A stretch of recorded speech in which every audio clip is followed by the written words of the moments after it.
Eli Roth, writer and director of the Borderlands film, what have you been eating? Like, when everyone else is drinking water, did you just drink paint instead?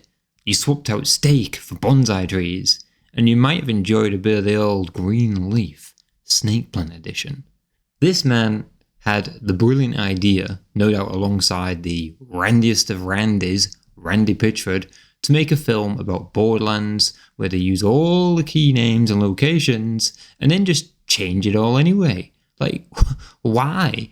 The only reason this film even got a pass to begin with was because of the pre-baked audience that played the Borderlands series for over however many years. And your response to this is to start changing fundamental stuff?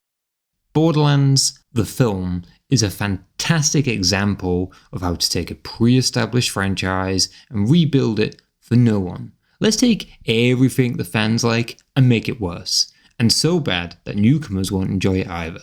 The casting announcements had us all worried to begin with. Cate Blanchett as Lilith? What? Now, I'm not disputing Kate's beauty, but a 50-year-old woman, and a classy one at that, trying to pull off a seductive, trashy lass whose age is anywhere from 27 to like the mid-30s is a bit steep.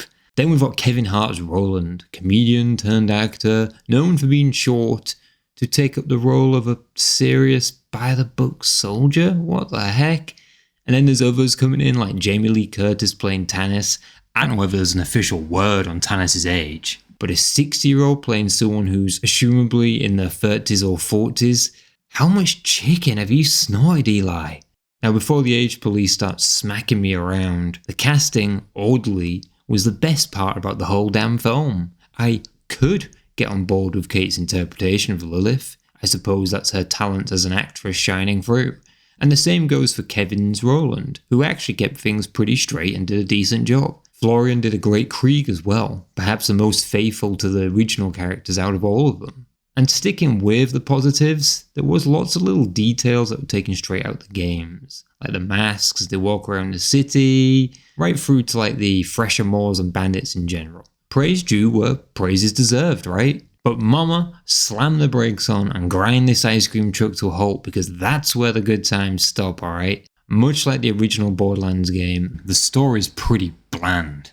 The characters do and say what needs to be done and said just to move the plot along. There's no real sense of genuine agency about them. Things aren't even really explained either. It's just roll with it, gang, roll with it. They mix up the whole siren thing for no reason at all as well, and they gender swap Commander Knox out and then sort of forget she's even there until the end when they pointlessly team swap her. What a waste. And the jokes wanted me to rub sandpaper in my eyes. I don't know what grading, but maybe like a 60, something coarse, okay? And they went down the goofy, silly humour of the third Borderlands onwards, rather than the bleak humour that Borderlands 1 and 2 actually offered. You should have seen the look on your face! And personal preference here, I just don't care for it. It's not clever, it's not funny. It's kid-friendly and never too offensive, but then the problem is they keep swearing, so it's not even kid-friendly. It's like angsty teenager-friendly, and that's it. And dear Lord, the sheep of dances never ever give anyone this hairstyle again. It looks bad in the game, and it looks even worse with real people. Take her back to her classic hair, something that doesn't look like a dinosaur sneeze whilst having a nosebleed. Just straight up here, it's a bad film, and I strongly don't recommend this to anyone. Even for fans of the franchise, you're going to be heartbroken. And worse yet, it's actually made me lose further faith in the Borderlands franchise. The third one and Wonderlands haven't exactly been the strongest of things from a plot and writing perspective, and this is just looking like it's heading all in the wrong place. There's so many issues with it, but let's just focus on the comedy. They've forgotten what made the first game and the second one so unique. It was combining all that world with some dark humour. I'm going to give this film a score of Ava, and anyone that's played the third one will understand how bad that is. It's the stupid girl who got our babe Maya killed and had the gall to have a go at OG Lilith. Just shut your mouth, girl, and go home. You don't belong here. Rant over.